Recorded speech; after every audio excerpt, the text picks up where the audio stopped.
Aloha. This is a true story with a very important moral. Aloha. I'm Stan Cox, Principal Broker and Strategist with SC Finance Strategies and Insurance Consultants.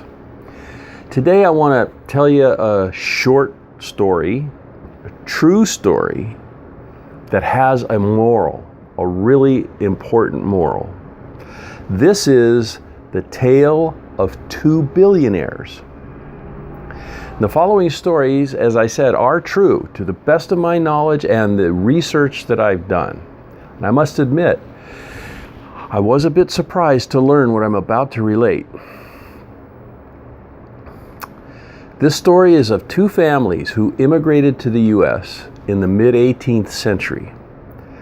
Both families were working class and came to America to try and get some of that American dream for themselves and their families. The first family we'll talk about started out as farmers. They were farmers when they came to America and continued as farmers up to the fourth generation. It was then that the great-great-great-grandson of the farmer who immigrated to America dropped out of school at 11 years of age and began building a business in transportation. He was energetic and relentless in building his business. He was inspirational in the way he started very modestly and reinvested in his business until he had become the wealthiest man in America. True story. Amazingly, his son, to whom he bequeathed the majority of his estate, doubled his father's fortune. Now he was the wealthiest man in America. The next family we'll consider was also a farming family when immigrating to America. They developed a plantation and accumulated land holdings. Eventually, the family business included oil and banking. This family grew their businesses until they were also among the wealthiest families in America. Now we're going to fast forward to modern day. The first family who had amassed the greatest fortune in America of anybody no longer has anything like the wealth that their forefathers created. It was documented in 1973 when 120 descendants of this family gathered together for a family reunion. There was not a single millionaire among them. The second family we mentioned today remains one of the wealthiest and most powerful families in America. In fact, their wealth is so vast, their total assets and investments plus individuals' wealth of its members has never been known with any precision. The records of the family archives relating to both the family and individual members' net worth are closed to researchers. So what happened? Why haven't the first family held on to their former fabulous wealth?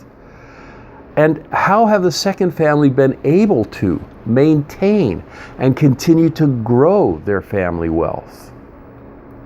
It has been said that the patriarch of the first family, who became the richest man in America, was a complete ass to his children and did not teach them how to maintain wealth. On top of this, he left the majority of his fortune to one child. And this created a massive legal battle over the will that lasted 2 years. The next issue was that he didn't put any restrictions on how the money could be spent. As a result, the heirs fought each other over the inheritance and then competed with each other in building the most opulent houses and squandering all the family's wealth. The second family's head created a trust which controls the family wealth according to specific rules, which dictate the kinds of investments that may be made, the amounts that may be used, and where the funds may be taken from, etc. But here's the real gem that's buried within the trust rules. Each member of the family, when born, gets a cash-rich whole life insurance policy that is placed into the trust. When any of the children want access to family money to invest in anything, a purchase, a business, whatever, they have to prepare a business plan, and it has to define how much is needed, how it will be used, and a plan to pay it back. And guess where the funds come from? From the cash value of their whole life insurance. This, folks, is infinite banking.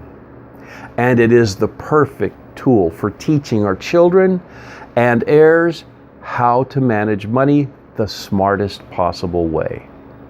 The addition of the trust to control the family fortune is absolutely brilliant. And so, because the trust will continue the directives that the founder put in place even after they've died. So to recap, the first family started with very little and gradually built a very successful business, became the wealthiest family in America.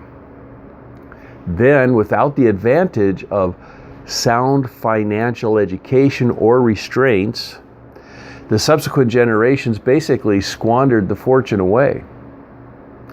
The second family, likewise, started modestly and gradually built a business empire that resulted in their becoming one of the wealthiest families in America. But unlike the first family, the family heads of this second family exercised the greatest financial acumen in utilizing and teaching the infinite banking strategy to their heirs.